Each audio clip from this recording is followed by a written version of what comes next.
സംസ്ഥാനത്ത് body building താരങ്ങളെ police ഇൻസ്പെക്ടറായി നിയമിക്കാനുള്ള തീരുമാനം വിവാദത്തിലേക്ക്. നിലവിലുള്ള നിയമങ്ങളും ചട്ടങ്ങളും അട്ടിമറിച്ചാണ് നിയമനത്തിന് നീക്കം നടക്കുന്നതെന്നാണ് ആക്ഷേപം. ചിത്തരേഷ് നടേശൻ, ഷിനു ചൊവ്വ എന്നിവർക്കാണ് ആംഡ് ബറ്റാലിയനിൽ ഇൻസ്പെക്ടർമാരായി നിയമനം നൽകാൻ കഴിഞ്ഞ മന്ത്രിസഭായോഗം തീരുമാനിച്ചത്. നിയമനത്തിനായി പരിഗണിക്കുന്ന രണ്ടുപേരും CPIM നേതാക്കളുടെ അടുപ്പക്കാരാണെന്ന ആരോപണവും ഉയരുന്നുണ്ട്. റിനു ശ്രീധർ ചേരുന്നു. Good evening Rinu Sreedhar. നിയമനത്തിനായി ചട്ടങ്ങൾ മാറ്റിമറിക്കുന്നത് അത് ചിലർക്ക് വേണ്ടി മാത്രമാണ് എന്നതാണോ? ഇത് പൊതുവൽക്കരിക്കുകയാണെങ്കിൽ ഒരുപാട് പേർക്ക് പ്രയോജനം കിട്ടുന്നതല്ലേ? ഇപ്പോൾ ഉയരുന്ന ആക്ഷേപം എന്താണ്?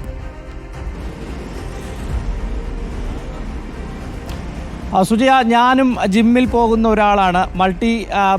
ബോഡി ബിൽഡറൊന്നുമല്ല എങ്കിൽ പോലും ജിമ്മിൽ പോകുന്നു, അത്യാവശ്യ ബിൽഡറൊക്കെ തന്നെയാണ്. പക്ഷേ എനിക്ക് CAI നിയമനം നൽകുമോ എന്നുള്ളതാണ് ഏറ്റവും പ്രധാനപ്പെട്ട ഒരു ചോദ്യമായി വരുന്നത്. ഇങ്ങനെ ജിമ്മിൽ പോയി ബോഡി ബിൽഡർമാരായിട്ടുള്ള നിരവധി പേരുണ്ട്. ഇവർക്കൊക്കെ തന്നെ വലിയ പുരസ്കാരങ്ങളും ലഭിച്ചിട്ടുണ്ട്. എനിക്ക് വലിയ കപ്പുകളൊന്നും കിട്ടിയിട്ടില്ലെന്ന് മാത്രം. പക്ഷേ ഇവർ ചോദിക്കുന്ന ഒരു ചോദ്യമുണ്ട്,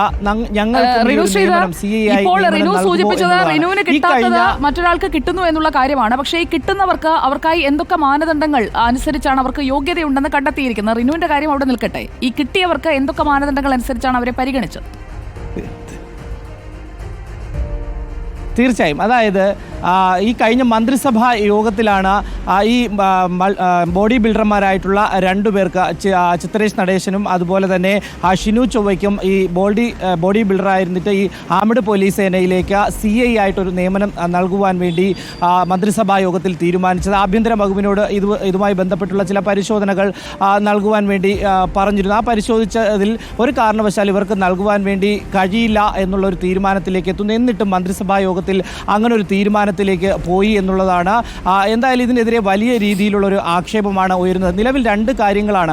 ഈ ആംഡ് പോലീസ് ബറ്റാലിയനിൽ CI നിയമനം നൽകുവാൻ ഒരു കാരണവശാലും കായിക താരങ്ങൾക്ക് നേരിട്ട് ഒരു നിയമനം നൽകരുത് എന്നുള്ളതാണ് ചട്ടമുള്ളത്. മറ്റൊന്ന് ഏറ്റവും പ്രധാനപ്പെട്ട ഒരു കാര്യം എന്ന് പറയുന്നത്, ഈ ബോഡി ബിൽഡിങ്ങിനെ ഒരു കായിക ഇനമായി ഇതുവരെയും പരിഗണിച്ചിട്ടില്ല എന്നുള്ളതാണ്. ഈ രണ്ട് ചട്ടങ്ങളും നിയമങ്ങളും കാറ്റിൽ പറത്തിക്കൊണ്ടാണ് ഈ രണ്ടു പേർക്ക് നിയമനം നൽകുന്നതിന് ഒരു തീരുമാനത്തിലേക്ക് എത്തിയിരിക്കുന്നത്. ഇതിനെതിരെ വലിയ രീതിയിലുള്ളൊരു ആക്ഷേപം ഉയർന്നു വരുന്നൊരു സാഹചര്യമാണ് നിലവിൽ ഉള്ളത്. എന്തായാലും ഈ CPM നേതാക്കളുമായി ബന്ധപ്പെട്ട് വേണ്ടപ്പെട്ട അടുപ്പക്കാരാണ് ഇവർ രണ്ടുപേരും.